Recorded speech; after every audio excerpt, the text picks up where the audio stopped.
끝내고 토익을 하고 빨리 하고 싶은데 진짜 언제 끝내. 진짜 삶이 너무 어렵고 빨리 군대나 들어갔으면 좋겠습니다. 파레토 최적에 대해서 오늘 배웠는데요. 배울 때도 어렵고 푸는 것도 어렵다고 했습니다. 파레토 최적이라는 것은 더 이상은 파레토 개선이 불가능한 상태를 의미하고 누군가의 효용 증가를 위해서는 반드시 또 다른 누군가의 효용 감소가 불가피한 상태를 의미합니다. 오직 효율성만 고려하기 때문에 공평성 따위는 고려하지 않습니다. 파레토 개선이라는 것은 어떤 알파에서 B로 변하는 과정에서 경제 내에 누구도 효용이 감소하지 않아야 합니다. 최소한 한 명은 효용이 또 올라야 한다는 조건이 있습니다. 파레토 최적의 개선 말고 최적의 조건은 세 가지가 있습니다. 세 가지 다 만족해야 되는데요. 우선 첫 번째는 소비 교환의 파레토 최적 조건을 만족해야 됩니다. A와 B라는 사람이 있습니다. 그 사람의 무차별 곡선의 접선의 기울기가 같아야 합니다. 그리고 생산의 파레토 최적 조건이 있습니다. 기업 두 개가 있다고 생각한다면 그 두 기업의 등량 곡선의 접선의 기울기가 같아야 합니다. 세 번째는 종합적 파레토 최적 조건이 있습니다.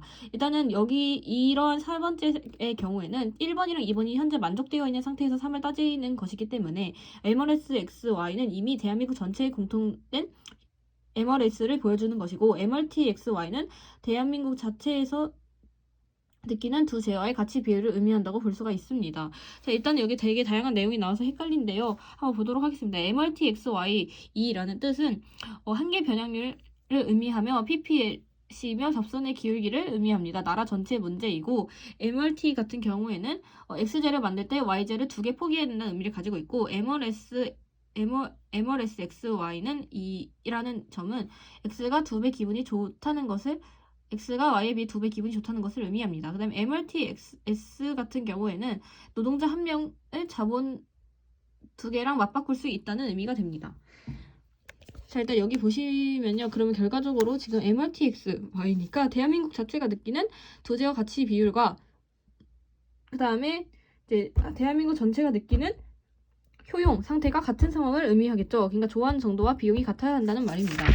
자, 다음 소비의 파레토 최적에 대해서 얘기해 보도록 하겠습니다. 파레토는 소득 분배에는 관심이 전혀 없고 오로지 효율성만 판단한다고 합니다. 에드워드 박스에 대해서 얘기를 해보려고 합니다. 우선 개별의 효용 극대화 조건은 이렇게 되죠. 하지만 이 애를 이렇게 돌려가지고 여기에 겹친다고 생각해 보면 이렇게 네모난 게 만들어질 것입니다. 네모난 게 만들어지면 일단 가로축 같은 경우에는 이게 XA 플러스 XB가 되고 세로축 같은 경우에는 YA 플러스 YB가 됩니다. 그러니까 X랑 YJ의 소비를 나타내는 것이겠죠. 자, 여기서 만약에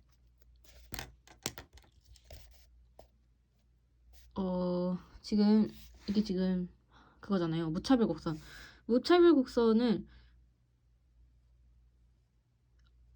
예를 들어서 이점이 있다고 생각을 해보도록 합시다. 그럼 이점이 있다고 생각을 하면은 이점에서는 지금 현재 지금 A의 입장에서는 Y를 이만큼 소비하고 X를 이만큼 소비한다는 의미이고 B의 입장에서는 X를 이만큼 소비하고 Y를 이만큼 소비한다는 의미가 될 것입니다.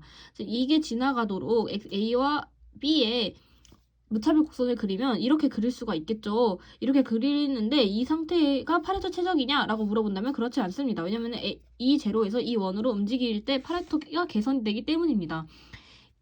그러니까 이 안에 있는 이 칸으로 이동을 할 때에는 파레토 개선이 끊임없이 일어납니다. 왜냐면은 이 원으로 옮긴다고 가정을 했을 때 A 입장에서는 X를 소비하는 것이 늘어나는 상황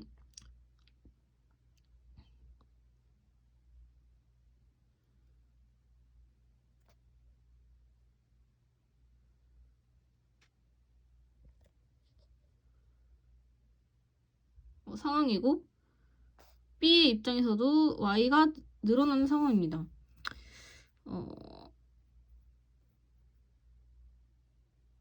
그러니까 이거 두 개 곱한 값이 더 커지나 봐요. 자세한 건 모르겠지만 어쨌든 여기서 알려준 바에 의하면 편의상 렌즈 내에 이동을 할 때 여기 렌즈라고 할게요. 렌즈 내에 이동을 할 때에는 파레토 개선이 일어난다고 볼 수 있습니다.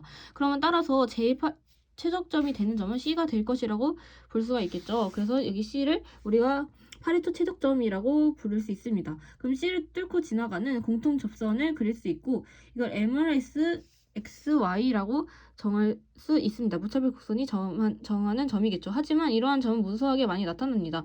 여기서도 이러한 식으로 많이 그릴 수 있습니다. 그러면은 이 선을 이을 수가 있겠죠. 이것을 바로 소비의 계약 곡선이라고 하고 mRx가 a와 b가 같아지는 지점을 이야기할 수 있습니다.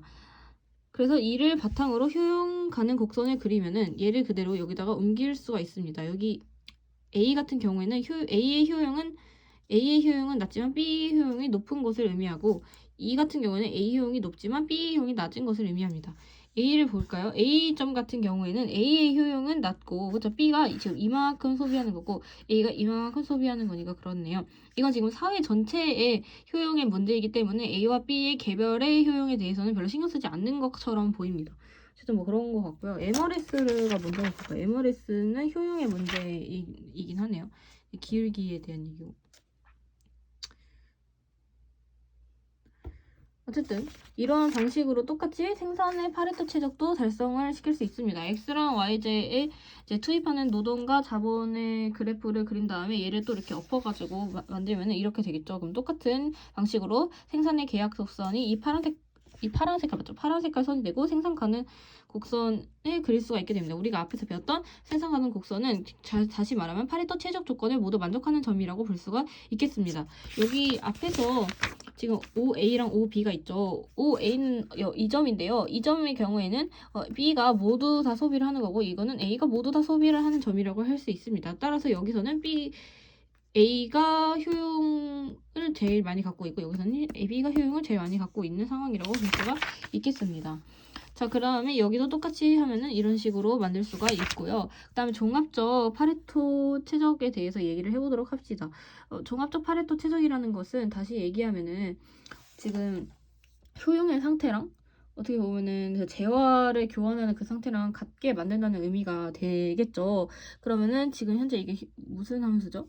xy는 생산 가능 곡선이네요. 여기 지금 생산 가능 곡선이 있을 때 이 생산 가능 곡선에서의 기울기를 이 교환 비율이라고 이 선상에서 교환 가능 비율이라고 하고 또 여기를 기준으로 이만큼의 뭐가 온다고 생각을 해야 되냐면은 MRS 우리 아까 뭐가 된다고 생각하냐면 지금 얘가 와야 된다고 생각합니다. 얘를 축소시켜가지고 여기다가 넣어본다고 생각을 할게요. 그러면 이쪽에 접선된 기울기랑 그 마주하는 똑같은 점이 있을 거예요. 여기 보이시죠?